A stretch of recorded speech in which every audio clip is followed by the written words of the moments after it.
Bonjour à tous. Donc aujourd'hui, nous allons voir une partie importante, une fonction importante du logiciel ZStacker. C'est la retouche. Donc c'est la fonction de retouche, c'est l'outil de retouche. Voilà. Alors pour utiliser cet outil de retouche, il faut avoir bien évidemment un projet qui soit ouvert. Donc je vais ouvrir un projet déjà tout prêt. Donc on va faire get et l'ouvrir. Voilà. Voilà donc mon projet déjà tout prêt. Donc pour commencer, la retouche, c'est assez simple. Vous allez faire venir dans la fenêtre de droite votre image DMAP. C'est important. Alors vous voyez qu'ici, j'ai trois fichiers. J'ai mon fichier PMax, j'ai mon fichier DMAP et j'ai un fichier déjà retouché. C'est parce que c'est un stack que j'ai déjà fait et que j'ai déjà retouché. C'est l'image que nous allons essayer de réobtenir. Voilà. Donc, je vais vous montrer comment l'obtenir aujourd'hui. Donc nous allons cliquer sur notre DMAP et dans notre fenêtre de droite va s'afficher cette DMAP. Voilà. Alors pour retoucher cette image DMAP qui présente des défauts en réalité, on va le voir à 50% par exemple. Voilà. Donc à 50%, on voit qu'ici on a des zones de flou, par exemple. Voilà, au niveau de la patte, on a une zone de flou ici. Où est-ce qu'on en a? On en a une également importante ici. Vous voyez qu'il n'y a plus de détails de poils.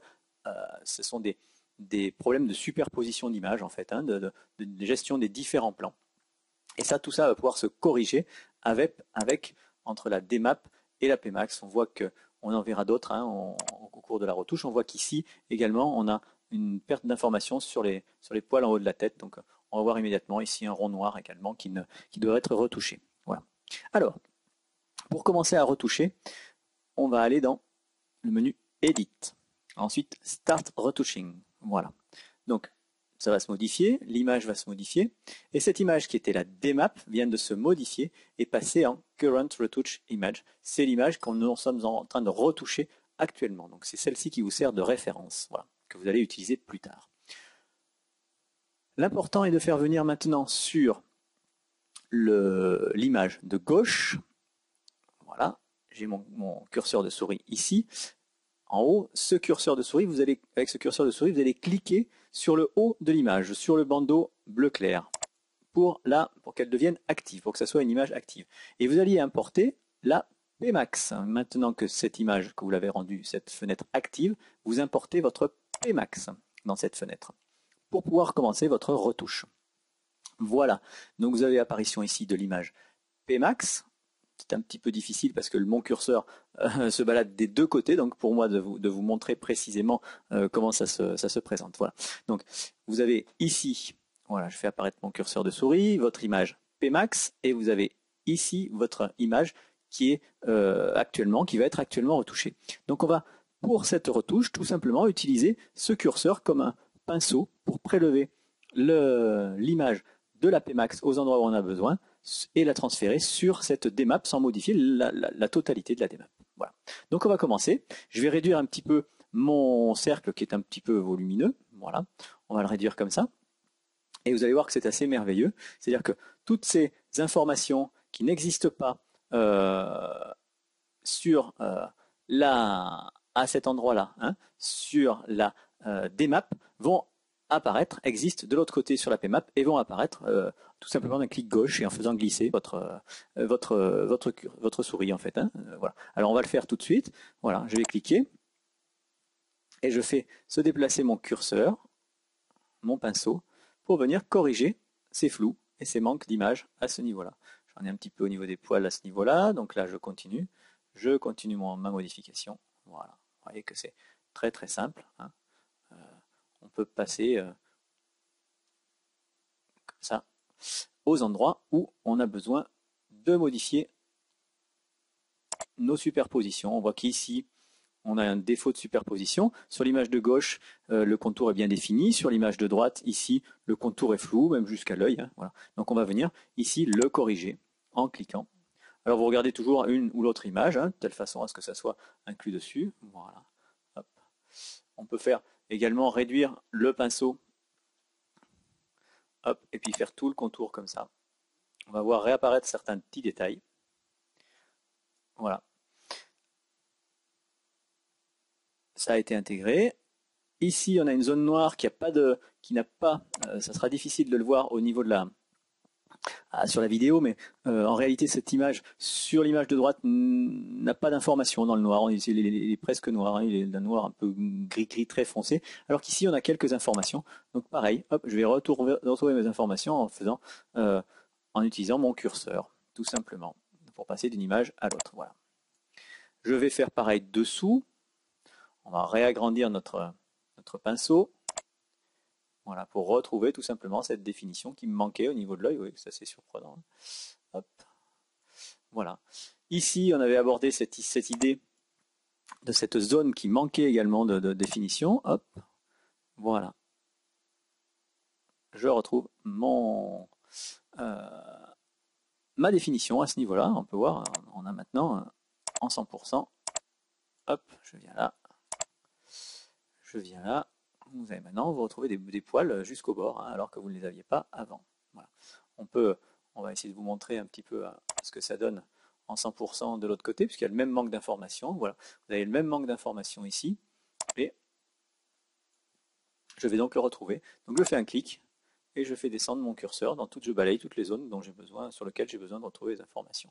Les informations qui sont sur la PMAX, qui ne sont pas sur la DMAP, mais voilà, oui, je les retrouve. Je vais faire ça ici. On va agrandir. Hop. Et je vais retrouver mes informations ici, au niveau de l'œil aussi. Voilà. Alors, vous voyez qu'en a très fort grossissement, on s'aperçoit qu'au niveau de l'œil, il y a aussi un manque. Il faut que les deux images se retrouvent à peu près. On peut aller un peu au-delà, hein, pour que les deux images se retrouvent. Ici, je retrouve mes informations. Vous voyez que c'est assez magique, c'est un outil qui fonctionne vraiment très très bien. Hein. Voilà, au niveau de la partie noire également. Dessous, j'ai un manque d'informations, j'ai un flou. Hop, sur l'œil ici, j'en ai un. Voilà. Donc, il faut vraiment bien regarder, bien détailler votre image, bien regarder quelles sont les zones qui sont floues et les retrouver au niveau de la PMAX. Voilà. Donc, j'ai ici, je vais retrouver un peu mes informations. Donc, je balaye jusqu'à ce que ça me donne quelque chose de satisfaisant. Hop, voilà, je retrouve ici mes informations. Voilà. C'est le grand principe de fonctionnement de ce système de correction qui est vraiment fabuleux. Hein. On va revenir ici et on va se retrouver avec une image donc, qui est un composite entre la PMAX qui est ici en haut et la DMAP. Voilà. Donc je ne refais pas toutes mes retouches, à vous de voir ensuite quelles sont vos zones à retoucher. Comme on l'a vu dans le précédent tutoriel, le principe c'est d'arriver à obtenir une DMAP qui soit la plus parfaite possible. Cette DMAP étant le plus parfaite possible, il y aura le moins de retouches possible à chercher et à trouver et à corriger par la PMAX. Voilà. Donc on a appris comment faire ces retouches. Il faut maintenant qu'on enregistre ce fichier qui a été retouché. Donc tout simplement, je vais retourner dans mon menu. Une fois que j'ai terminé ma retouche, je vais retourner dans mon menu Edit.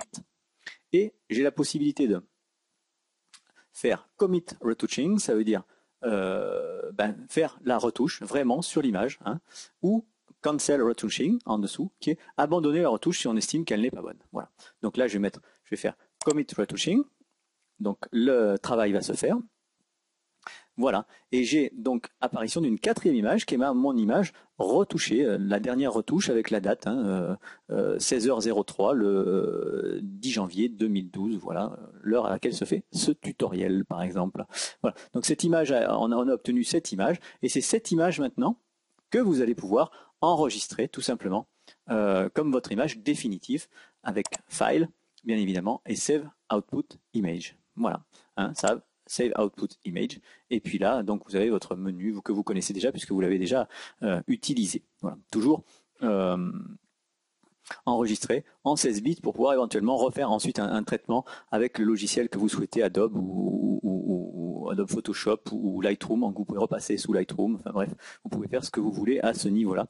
Je viens de vous montrer comment utiliser d'une façon très simple l'outil de retouche. Nous verrons dans un prochain tutoriel une autre fonction de retouche qui est l'utilisation non pas de la PMAX pour venir corriger la DMAP, mais l'utilisation des fichiers TIFF de départ, en fait, puisqu'il n'est pas toujours possible de corriger à partir de la Pmax. La Pmax elle-même est peut-être corrompue, elle peut ne pas être bonne à certains endroits, et notamment pas au niveau des superpositions, mais au niveau de ce qu'on appelle les zones fantômes, c'est-à-dire que on a des zones qui apparaissent dans l'image qui ne sont qui ne sont pas bonnes en fait, si vous voulez. C'est-à-dire que des transparences, hein, plus exactement. Ces zones fantômes, on pourrait parler plutôt de transparence, c'est-à-dire par exemple une zone qui devrait être en premier plan devient transparente et on voit à travers le second plan en fait. Voilà. Et ça, nous apprendrons à corriger dans un prochain tutoriel.